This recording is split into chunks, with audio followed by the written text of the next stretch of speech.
Perkenalkan, nama saya Mesya Ditya Rahmadania dari SMA Negeri Sumatera Selatan.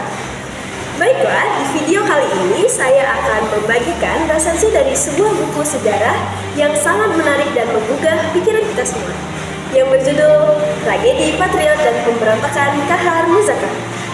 Buku ini bukan hanya menceritakan sebuah sejarah, tapi juga mengajak kita memahami sisi manusia dari seorang tokoh yang penuh kontroversi bernama Kahar Muzakkar.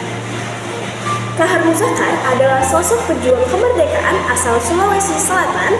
Pada awalnya, ia adalah bagian dari perjuangan bersenjata untuk kemerdekaan Indonesia.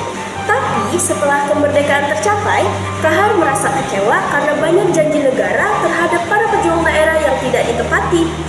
Ia merasa perjuangan dan pengorbanan para prajurit lokal diabaikan oleh pemerintahan pusat. Kekecewaan ini semakin dalam hingga akhirnya ia memutuskan untuk keluar dari TNI dan bergabung dengan gerakan pemberontakan D1 atau T2, sebuah organisasi yang ingin menjadikan Indonesia sebagai negara Islam. Buku ini membahas perjalanannya mulai dari masa perjuangannya, perubahan pandangan hingga akhir hidupnya yang tragis. Yang menarik, penulis buku ini tidak langsung menghakimi Kahar sebagai seorang pemberontak, tapi mengajak pembaca melihat konteks sosial dan politik saat itu. Menurut saya, buku ini sangat membuka wawasan kita. Kita jadi tahu bahwa sejarah tidak selalu hitam dan putih. Kahar Muzakkar adalah contoh nyata bahwa seseorang bisa menjadi pahlawan di satu sisi dan di sisi lainnya, tergantung dari sudut pandang kita semua.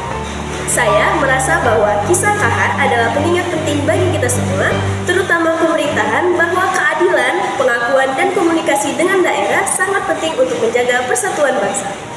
Buat kamu yang suka sejarah Indonesia atau ingin tahu cerita-cerita yang jarang dibahas di buku pelajaran, Tragedi Patriot dan Pemberontakan Kahar Muzakkar ini sangat layak untuk dibaca. Ringan, informatif, dan memberi sudut pandang baru soal sejarah bangsa kita. Terima kasih semuanya sudah menonton. Ingat, jangan sekali-sekali melupakan sejarah. Dan jangan lupa untuk meluangkan waktumu membaca buku. Sampai jumpa. Bye-bye.